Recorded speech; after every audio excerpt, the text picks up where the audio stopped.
ओम शांति। 6-10-21 की वाणी है। मीठे बच्चे, इस पुरानी दुनिया से बेहद के वैरागी बनो, क्योंकि बाप तुम्हारे लिए नया स्वर्ग रूपी घर बना रहे हैं। प्रश्न: इस अविनाशी रुद्र यज्ञ में किन किन बातों के कारण ही विघ्न पड़ते हैं? उत्तर: यह शिव बाबा का रचा हुआ अविनाशी रुद्र यज्ञ है। इसमें तुम मनुष्य से देवता बनने के लिए पवित्र बनते हो, भक्ति आदि छोड़ते हो, इस कारण विघ्न पड़ते हैं। लोग कहते हैं शांति हो, विनाश न हो, और बाप ने यह रुद्र ज्ञान यज्ञ रचाई है पुरानी दुनिया के विनाश के लिए। इसके बाद ही शांति की दुनिया आएगी। ओम शांति। ओम शांति का अर्थ बाप ने बच्चों को समझाया है। अहम आत्मा का स्वधर्म है शांत। शांति धाम में जाने के लिए कोई पुरुषार्थ नहीं करना पड़ता है। आत्मा स्वयं शांत स्वरूप शांति धाम में रहने वाली है। यहाँ थोड़े समय के लिए शांत रह सकती है। आत्मा कहती है मेरी कर्मेंद्रियों का बाजा थक गया है, मैं अपने स्वधर्म में टिक जाता हूँ, शरीर से अलग हो जाता हूँ, परंतु कर्म तो करना ही है। शांति में कहाँ तक बैठे रहेंगे? आत्मा कहती है मैं शांति देश की रहवासी हूँ, सिर्फ यहाँ शरीर में आने से मैं टॉकी बना हूँ। अहम आत्मा मम शरीर है। आत्मा ही पतित और पावन बनती है। आत्मा पतित बनती है तो शरीर भी पतित बनता है, क्योंकि सतयुग में 5 तत्व भी सतो प्रधान होते हैं। यहाँ 5 तत्व तमो प्रधान हैं। सोने में खाद पड़ने से सोना पतित बन जाता है, फिर उनको साफ करने के लिए आग में डाला जाता है। उनको योग अग्नि नहीं कहा जाता, योग अग्नि भी है जिससे पाप जलते हैं। आत्मा को पतित से पावन बनाने वाला परमात्मा है। नाम ही एक का है। बुलाते हैं है पतित पावन आओ। ड्रामा प्लान अनुसार सबको पतित तमो प्रधान बनना ही है। ये झाड़ है ना, उस झाड़ का बीज नीचे रहता है, इनका बीज ऊपर में है। बाप को जब बुलाते हैं तो बुद्धि ऊपर चली जाती है। जिससे तुम वर्षा ले रहे हो वह अब नीचे आया हुआ है। कहते हैं मुझे आना पड़ता है। मेरा जो ये मनुष्य सृष्टि का झाड़ है यह अनेक वैरायटी धर्मों का है। अब वह तमो प्रधान पतित जड़ जड़ीभूत अवस्था को पाया हुआ है। बाप बैठ बच्चों को समझाते हैं। सतयुग में पहले पहले होते हैं देवी देवताएं, अब कलयुग में है असुर। बाकी असुर और देवताओं की लड़ाई लगी नहीं। तुम इन आसुरी 5 विकारों पर योग बल से जीत पाते हो। बाकी कोई हिंसक लड़ाई की बात नहीं है। तुम कोई भी प्रकार की हिंसा नहीं करते हो। तुम किसको हाथ भी नहीं लगाएंगे। तुम डबल अहिंसक हो। काम कटारी चलाना यह तो सबसे बड़ा पाप है। पाप कहते हैं यह काम कटारी आदि मध्य अंत दुख देती है। विकार में नहीं जाना है। देवताओं के आगे महिमा गाते हैं आप सर्वगुण संपन्न संपूर्ण निर्विकारी। आत्मा इन ऑर्गन्स द्वारा जानती है। कहते हैं कि हम पतित बन गए हैं, तो जरूर कब पावन थे जो कहते हैं हम पतित बने हैं। बुलाते भी हैं है पतित पावन आओ। जब पावन है तब कोई बुलाते ही नहीं। उनको स्वर्ग कहा जाता है। यहाँ तो साधु संत आदि कितनी धुन लगाते हैं पतित पावन सीताराम। जहाँ भी जाओ गाते रहते हैं। बाप समझाते हैं कि सारी दुनिया पतित है। रावण राज्य है ना, रावण को जलाते हैं, परंतु उनका राज्य कब से हुआ किसको पता नहीं है। ढेर की ढेर भक्ति मार्ग की सामग्री है। कोई क्या करते कोई क्या करते। सन्यासी भी कितने योग सिखाते हैं।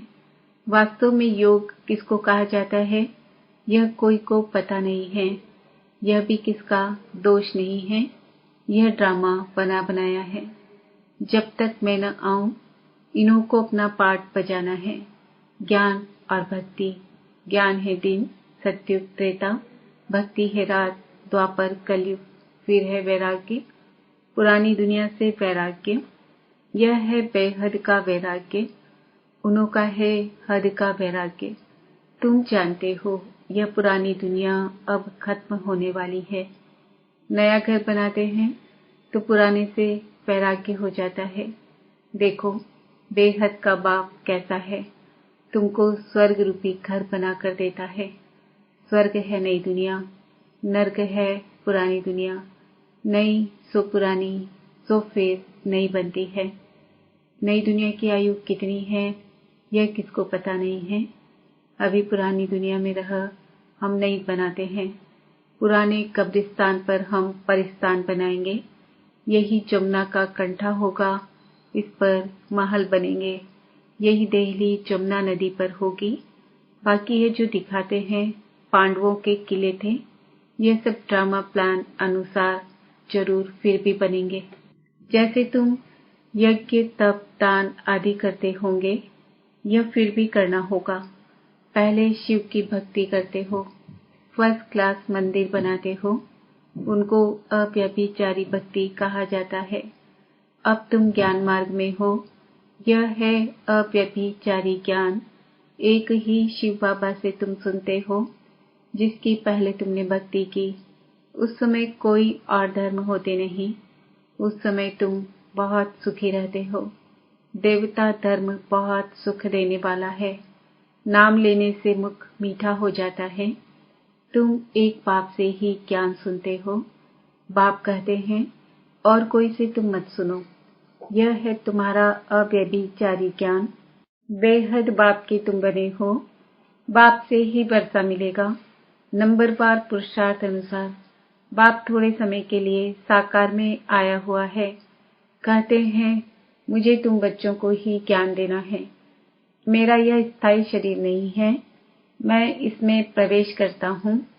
शिव जयंती से फिर झट गीता जयंती हो जाती है, उनसे ज्ञान शुरू कर देते हैं। यह रूहानी विद्या सुप्रीम रूह दे रहे हैं, पानी की बात नहीं। पानी को थोड़े ही ज्ञान कहेंगे। पतित से पावन ज्ञान से बनेंगे, पानी से थोड़े ही पावन बनेंगे। नदियां तो सारी दुनिया में है ही। यह तो ज्ञान सागर बाप आते हैं, इसमें प्रवेश कर नॉलेज सुनाते हैं। यहाँ गौमुख पर जाते हैं। वास्तव में गौमुख तुम चैतन्य में हो, तुम्हारे मुख से ज्ञान अमृत निकलता है। गौ से तो दूध मिलता है, पानी की तो बात ही नहीं। यह सब कुछ बाप बैठ समझाते हैं, जो सबका सद्गति दाता है। अब सभी दुर्गति में पड़े हैं। आगे तुम नहीं जानते थे तो रावण को क्यों जलाते हैं। अब तुम जानते हो बेहद का दशहरा होने वाला है। यह सारी दुनिया टापू है, रावण का राज्य सारी सृष्टि पर है। जो शास्त्रों में है बंदर सेना थी, बंदरों ने पुल बनाई। यह सब है दंत कथाएं। भक्ति आदि चलती है। पहले होती है अव्यभिचारी भक्ति, फिर व्यभिचारी भक्ति। दशहरा, राखी बंधन अब अभी के ही त्योहार है। शिव जयंती के बाद होती है कृष्ण जयंती। अभी कृष्णपुरी स्थापन हो रही है। आज है कंसपुरी, कल होगी कृष्णपुरी। कंस आसुरी संप्रदाय को कहा जाता है। पांडव और कौरवों की लड़ाई है नहीं। कृष्ण का जन्म है सतयुग में। वह है फर्स्ट प्रिंस। स्कूल में पढ़ने जाता है। जब बड़ा होता है तो राजगद्दी पर बैठता है। महिमा सारी शिव बाबा की है, जो पतितों को पावन बनाने वाला है। बाकी रासलीला आदि यह तो आपस में खुशी मनाते होंगे। बाकी कृष्ण किसको ज्ञान सुनाए यह कैसे हो सकता है। बाबा कहते हैं किसको मना नहीं करनी है कि भक्ति नहीं करो, आपे ही छूट जाती है। भक्ति छोड़ते हैं, विकार छोड़ते हैं, इस पर ही हंगामा होता है। बाबा ने कहा है मैं रुद्र यज्ञ रचता हूँ, इसमें आसुरी संप्रदाय के विघ्न पड़ते हैं। यह है शिव बाबा का बेहद का यज्ञ, जिससे मनुष्य से देवता बनते हैं। गाया हुआ है ज्ञान यज्ञ से विनाश ज्वाला प्रकट हुई। जब पुरानी दुनिया का विनाश हो तब तुम नई दुनिया में राज्य करेंगे।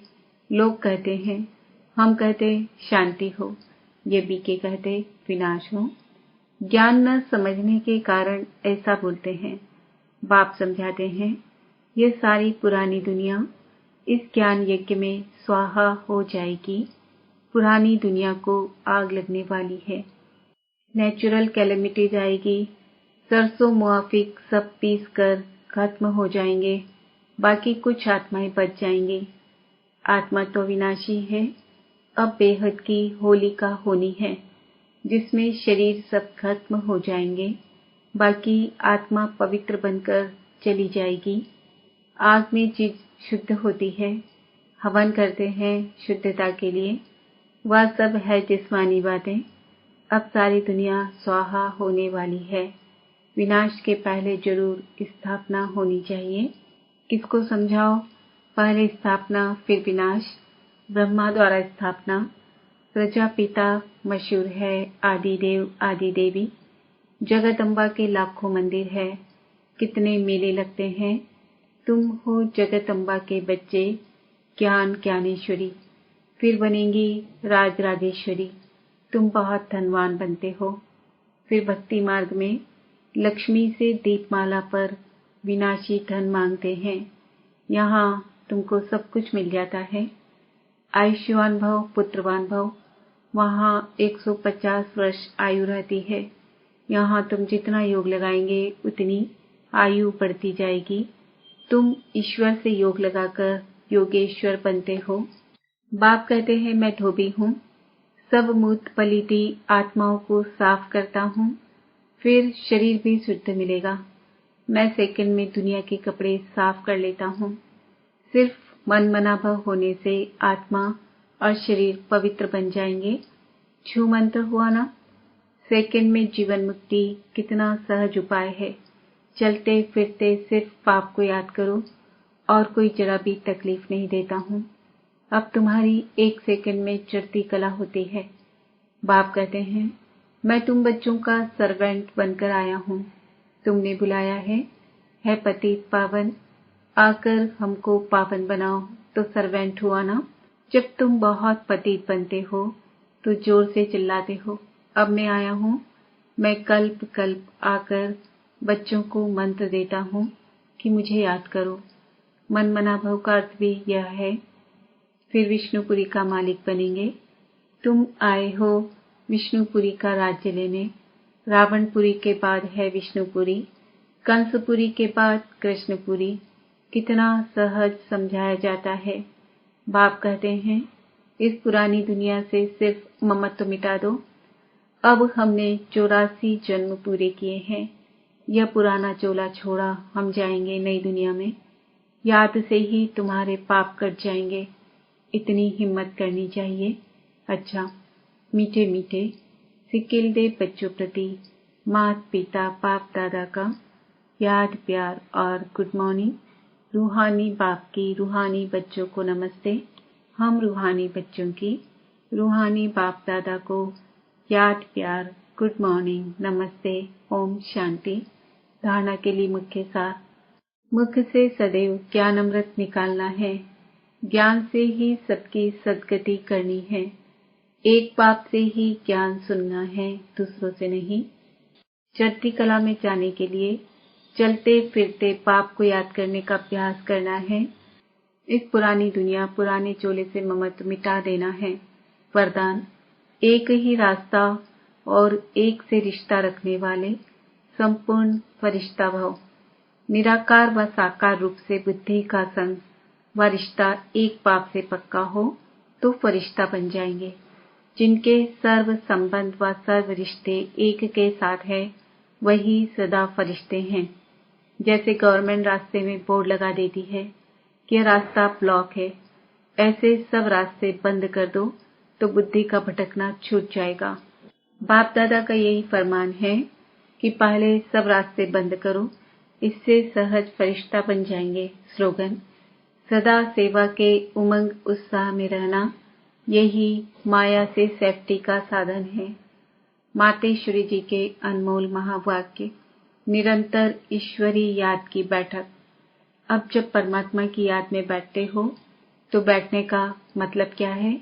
हमें सिर्फ परमात्मा की याद में बैठना नहीं है, परंतु अपनी ईश्वरीय याद तो नित्य चलते फिरते हर समय करनी है। और याद भी उस वस्तु की रहती है जिसका परिचय हो। उसका नाम रूप क्या है? अगर हम कहें ईश्वर नाम रूप से न्यारा है, तो फिर किस रूप को याद करें? अगर कहें ईश्वर सर्वव्यापी है, तो उनकी व्यापकता तो सर्वत्र हो गई, तो फिर याद किसको करें? अगर याद शब्द है तो अवश्य याद का रूप भी होगा। याद का मतलब है एक याद करने वाला। दूसरा जिसको याद करते हो तो जरूर याद करने वाला उनसे भी भिन्न है, तो फिर ईश्वर सर्वव्यापी नहीं ठहरा। अगर कोई कहे हम आत्माएं परमात्मा की अंश है, तो क्या परमात्मा भी टुकड़ा टुकड़ा होता है? फिर तो परमात्मा विनाशी ठहरा, उनकी याद भी विनाशी हुई। अब इस बात को लोग नहीं जानते, परमात्मा भी अविनाशी है। हम उस अविनाशी परमपिता परमात्मा की संतान, आत्मा भी अविनाशी हैं। तो हम वंश ठहरे न कि अंश। अब यह चाहिए नॉलेज। तो परमात्मा स्वयं आकर हम बच्चों को देते हैं। परमात्मा के हम बच्चों के प्रति महावाक्य हैं, बच्चे मैं जो हूँ जैसा हूँ। उस रूप को याद करने से तुम मुझे अवश्य प्राप्त करोगे। अगर मैं दुख सुख से न्यारा पिता सर्वव्यापी होता, तो फिर खेल में सुख दुख नहीं होता। तो मैं सर्वव्यापी नहीं हूँ, मैं भी आत्मा सदस्य आत्मा हूँ, लेकिन सर्व आत्माओं से मेरे गुण परम है, इसलिए मुझे परमात्मा अर्थात परमात्मा कहते हैं। अच्छा, ओम शांति।